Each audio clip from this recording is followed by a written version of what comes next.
दोस्तों आज की हम इस क्लास में इन्वेंशन ऑफ एटॉमिक बम के बारे में पढ़ेंगे कि एटॉमिक बम का आविष्कार कैसे हुआ।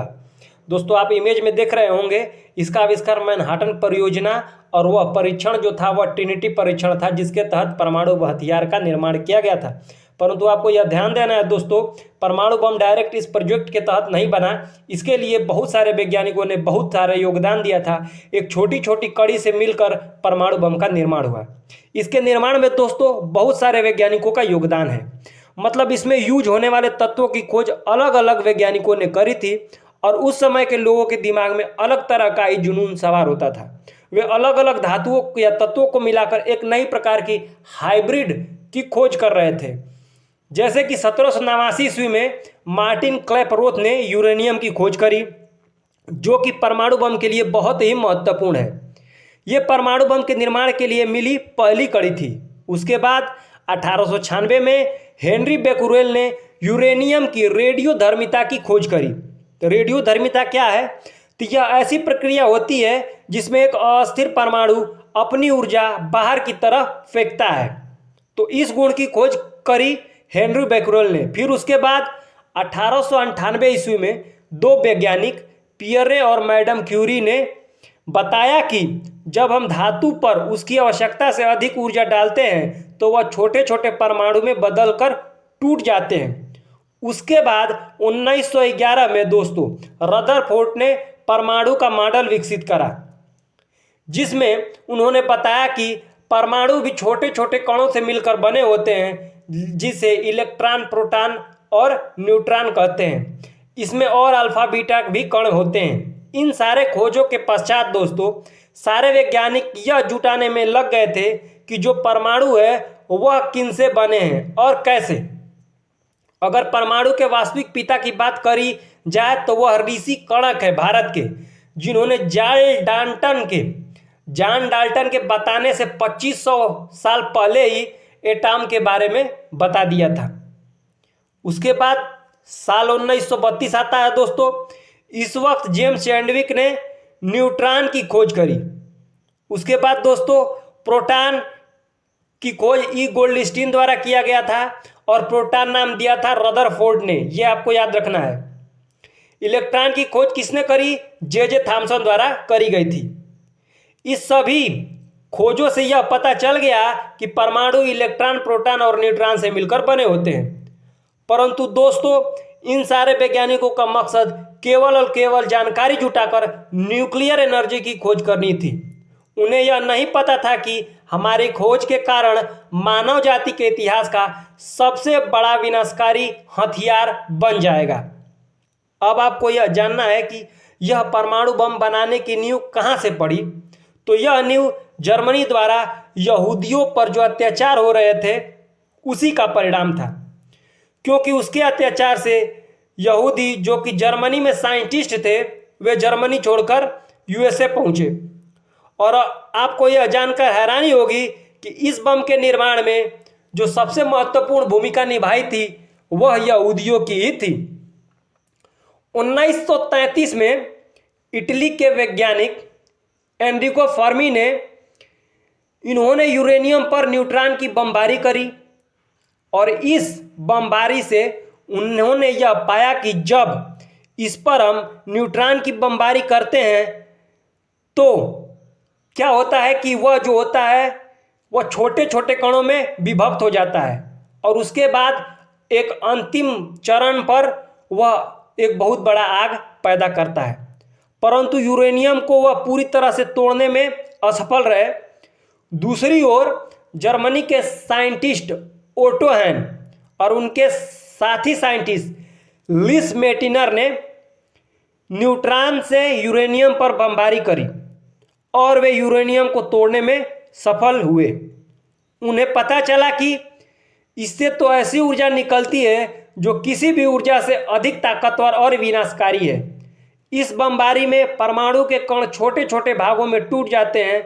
जब उन छोटे छोटे परमाणु पर भी बमबारी होती है तो वो और छोटे छोटे भागों में टूट जाते हैं और यह प्रक्रिया तब तक चलती है जब तक कि वह एक ऊर्जा का रूप न ले ले, वह भी एक भयानक ऊर्जा का रूप न ले ले। अब कहानी में आता है ट्विस्ट।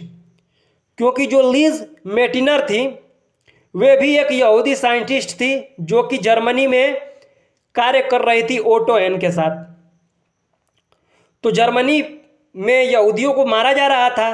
तो जब वह बात उन्हें पता चली कि हिटलर मार रहा है तो वह वहाँ से ओटो एन के जो न्यूक्लियर बमबारी कराई गई थी यूरेनियम पर, वो सारे दस्तावेज लेकर डेनमार्क चली गई। कहाँ? नील बोहर के पास। नील बोहर के मदद से वह कहाँ पहुँची? डेनमार्क पहुँच जाती हैं। चूँकि वो सदैव ओटो एन के साथ रहती हैं, उन्होंने उनके साथ 30 साल तक कार्य करा था, तो उन्होंने यह जो न्यूक्लियर फिजन की प्रक्रिया थी उसे देख लिया था। और इस प्रक्रिया के जो सारे मॉडल थे वह चुरा कर वह वहाँ से भाग जाती हैं और वह जाकर डेनमार्क में नील बोहर को ओटो एन के जो न्यूक्लियर फिजन के जो सारे सिद्धांत हैं, जो सारे मॉडल है, वह बता देती हैं। और जो नील बोहर है, और यह बात किसे बता देता है? यूएसए को बता देता है। दूसरी ओर दोस्तों, परमाणु बम बनाने की शुरुआत करी सबसे पहले जर्मनी ने। आपको यह जानकर हैरानी होगी कि यह जर्मनी ने करी थी यूएसए से भी पहले। उसने 1939 ईस्वी में जो परमाणु बम बनाने का जो प्रोजेक्ट था उसका नाम रखा था यूरेनियम क्लब। हिटलर ने कहा था ऐसा करना क्योंकि उसका लक्ष्य ही था यहूदियों का नामो निशान पूरे विश्व से मिटा देना, क्योंकि प्रथम विश्व युद्ध में विजित राष्ट्रों ने उसके अनुसार उससे बहुत दगा किया था, जर्मनी पे बहुत अत्याचार किए थे, जिसलिए हिटलर बहुत ज़्यादा पीड़ित हुआ था। हिटलर ने इस प्रोजेक्ट का लीडर साइंटिस्ट वर्नर हेजिंगबर्ग को बनाया था, क्योंकि ये दोनों जो थे वह जर्मनी से बहुत प्यार करते थे और दोनों जो 1919 ईस्वी में वर्साई की संधि हुई थी उससे नाखुश थे और वह दुनिया को सबक सिखाना चाहते थे, मतलब विजित राष्ट्रों से एक तरह से बदला लेना चाहते थे।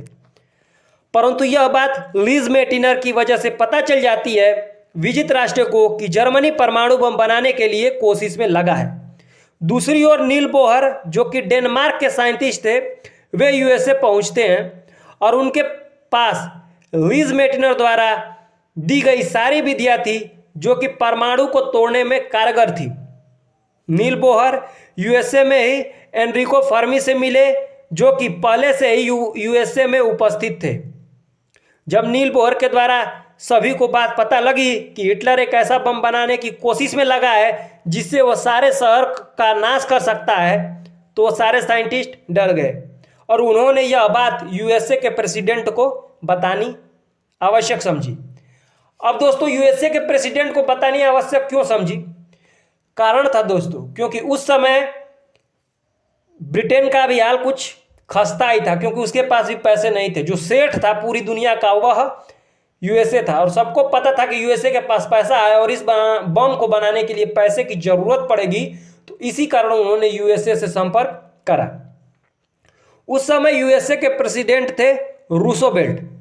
उन्होंने यूरेनियम कमेटी बनाई जिसका एकमात्र लक्ष्य यूरेनियम को इकट्ठा करो और परमाणु बम का निर्माण करो, वो अभी जर्मनी से पहले, क्योंकि उनको भी पता था कि जो भी जर्मनी पर हमने करा है उसका परिणाम यह होगा कि अगर हम उससे पहले परमाणु बम न बना पाए, अगर उसने पहले परमाणु बम बनाया तो वह विजित राष्ट्रों को पक्का नाश कर देगा। परंतु इसके लिए परमाणु बम बनाने के लिए यूरेनियम चाहिए था और यह यूरेनियम हमें कांगो से मिला। कांगो में उस समय दुनिया के बेहतरीन यूरेनियम दोस्तों हुआ करते थे, जहां से अमेरिका ने अपने पैसे का इस्तेमाल करके 1250 टन यूरेनियम यूएसए लेकर पहुंचा अपने पैसे के दम पर।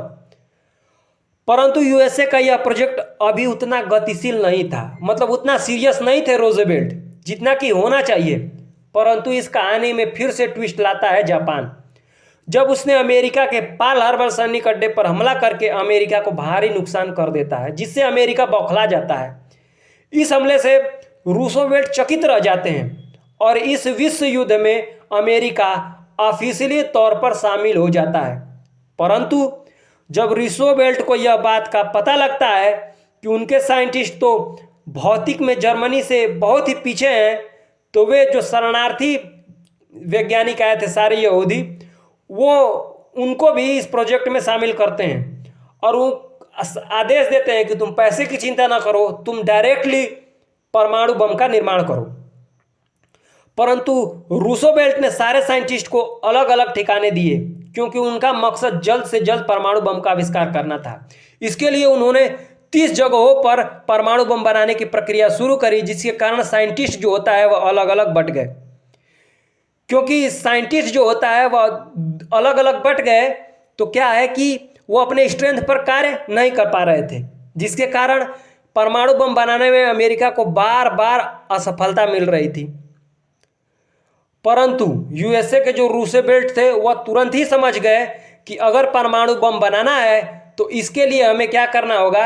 इसके लिए हमें जो सारे साइंटिस्ट हैं, जो हर एक यूरेनियम के इलेक्ट्रॉन, प्रोटॉन, न्यूट्रॉन या परमाणु जिन्होंने भी खोज की है, न्यूक्लियर फिजन के जिन्होंने मॉडल बताया है, और जो लीज मेटिनर है जिन्होंने वो लेकर आए हैं, उन्हें पता है, उन सारों को एक जगह इकट्ठा करके तो कार्य करना पड़ेगा, तब जाके परमाणु बम का निर्माण होगा।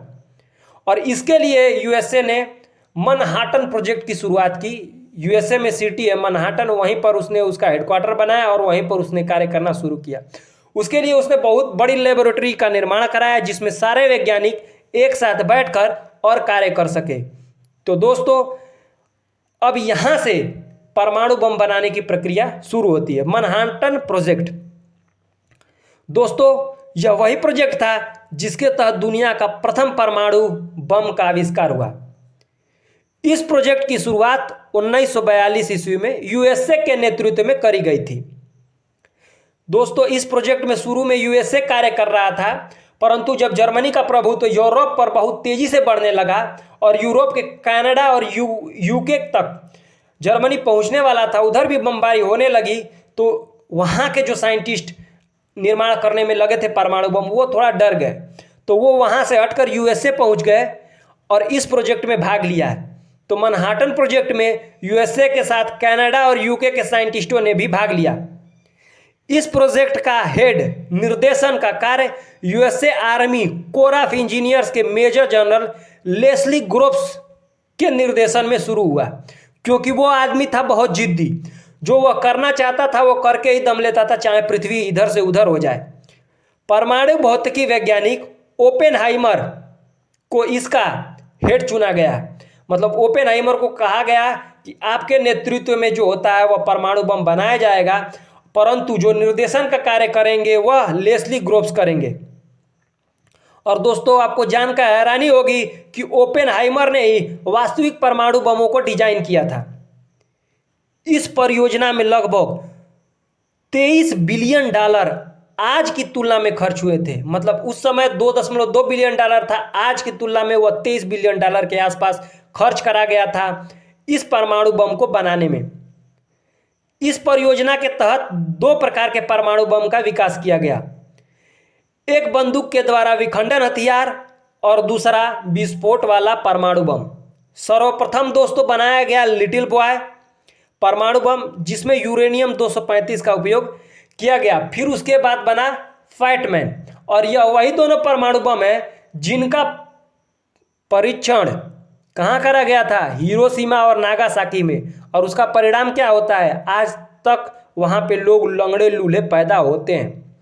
तो यह मैनहाटन परियोजना थी, और मैनहाटन परियोजना के तहत जो परमाणु बम का परीक्षण किया गया था उसे ट्रिनिटी कहा जाता है। क्या कहा जाता है? ट्रिनिटी। अगर आपसे पूछ लेगा कि इसका परीक्षण कहाँ करा गया था, तो एलामोगार्डो के रेगिस्तानों में इसका परीक्षण किया गया था। सर्वप्रथम ट्रिनिटी का परीक्षण एल्मोगार्डो के रेगिस्तानों में करा गया था। दोस्तों, जो उस समय परीक्षण हो रहा था, तो वहाँ जो साइंटिस्ट मौजूद थे दोस्तों, उन्होंने कहा था, उनका कुछ लोगों का विचार था, उनका जो उन्होंने अनुभव किया वो बताया था कि ऐसा लगा कि सारे आकाश में बिजली ने चकाचौंध कर दिया हो, हमारी आंखें कुछ सेकंड के लिए अंधी हो गई थी। फिर उसके बाद इस परमाणु बम का प्रयोग किया गया था जापान पर।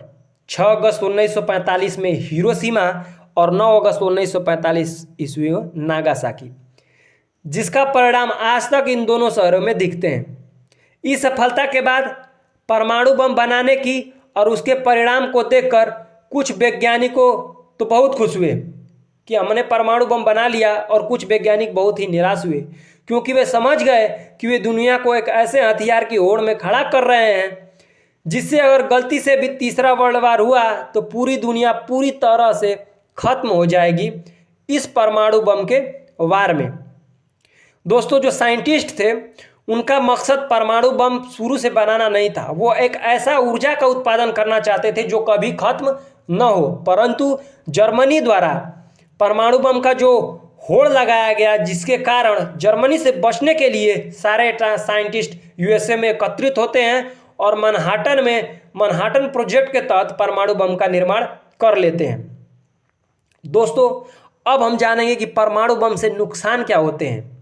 देखिए, परमाणु बम के विस्फोट के बाद उस स्थान का तापमान अचानक बहुत ज़्यादा बढ़ जाता है।